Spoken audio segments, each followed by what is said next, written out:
Hello students, how are you? I hope you all are doing great today. My name is Renu Rathi and today we'll be learning our very interesting topic, that is the earth. The earth के बारे में हम बच्चों इस chapter में जानेंगे. Let's connect. Are you aware of the different parts? क्या आप different parts जो हमारे डे के उससे अवेयर है? What is the difference कि हमारा नाइट और डे में क्या डिफरेंस होता है? Do you know कब हमारा डे होता है and at the same time it is night, कि उसी टाइम पे in some other part of the earth, कहीं और अर्थ पे जो है नाइट होती है. हाउ डज इट हैपन, ये कैसे होता है? Now you will know about. इस चैप्टर में आप जानेंगे अर्थ रिवॉल्व्स अराउंड द सन. अर्थ जो है वो सन के अराउंड रिवॉल्व करती है. The part that is light, जिस पार्ट को लाइट मिलती है उसे हम डे कहते हैं. And at the same time जिस पार्ट को जो है सनलाइट नहीं मिलती इज कॉल्ड नाइट, उसे हम नाइट कह देते हैं. We shall learn about day and night. हम डे एंड नाइट के बारे में पढ़ेंगे. And we shall also learn about, हम जो है डिफरेंट लैंडफॉर्म्स के बारे में भी पढ़ेंगे.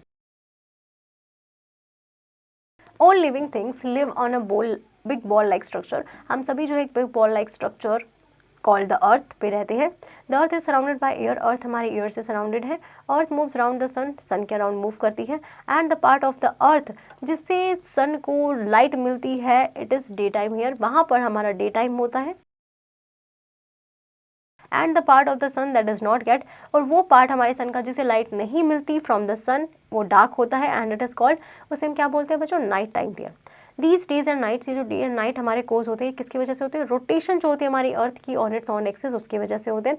एवरी मॉर्निंग, हर मॉर्निंग सन हमारा राइज करता है in the east and bring us a new day, और हमें एक नया दिन मिलता है. एवरी इवनिंग, हर इवनिंग को जो है सन जो है sets in the west. West में हमारा सन जो है सेट हो जाता है. एंड ब्रिंग्स अस नाइट, और इससे हमारी नाइट आती है. The surface of the earth is not the same. Surface जो होता है हमारा अर्थ का वो सेम नहीं होता सब प्लेसेस पे. इन सम प्लेसेस, कुछ प्लेसेस में लैंड जो है वो हमारा सैंड से कवर्ड होता है. एंड इट इज़ कॉल्ड, उसे हम क्या बोलते हैं? Desert. There is a lack of water. हमारा जो है पानी की काफ़ी कमी होती है डेजर्ट एरियाज़ में. एंड कैमल जो है वो मोस्ट यूजफुल एनिमल है in the desert area. Hence it's called, इसे हम क्या कहते हैं बच्चों? Strip of the desert. The low and flat land, जो हमारा अर्थ का लो और फ्लैट लैंड उसे हम प्लेन बोलते हैं. And we can grow crops, हम जो है प्लेन में क्रॉप्स को ग्रो करते हैं. The long and narrow land, long और नैरो लैंड है जो दो हिल्स और माउंटेन्स के बीच में, तो उसे हम क्या बोलते हैं? वैली. सोइल जो होती है वैली की वो काफ़ी ज़्यादा गुड होती है फार्मिंग के लिए. द प्लेस जहाँ पे हमारा लैंड जो है वो थोड़ा सा हाई होता है विद द स्लॉप्स, उसे हम क्या बोलते हैं? हिल. अ बिग हिल, जो एक बहुत बड़ी हिल होती है, पहाड़ी होती है, उसे हम क्या बोलते हैं? Mountain. Which is covered with snow, जो हमारा स्नो से कवर्ड होता है. Now let's look at the things to remember. The earth is like a big round bowl. The land covered with sand is called the desert. Flat and low land of the earth is called a plain. The long and narrow land between the hills is a valley. And when the land rises high with slope, it is called a hill. Let's start with the exercise zone. Here is the MCQ. We have to take the right option.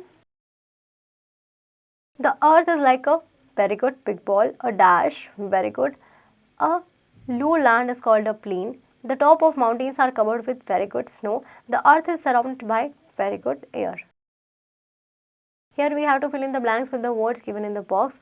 A very high hill is called a very good mountain. The long narrow land between the two hills is called a very good valley.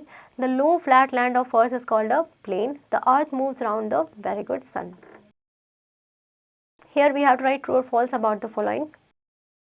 The earth moved round the moon. False. Land covered with sand is called a hill. False. A very high hill is called a valley. False. At higher heights the mountain remains covered with snow. True statement. Here we have to match the following. A big ball like structure. Very good bachcho. The earth. Very high hill. Mountain. The low and flat land. Very good. Plain. Long and narrow land between the two hills. Very good. Valley. Here you have to define the following by yourself, students. Now I hope you have understood the chapter pretty well. Just don't forget to revise this topic again.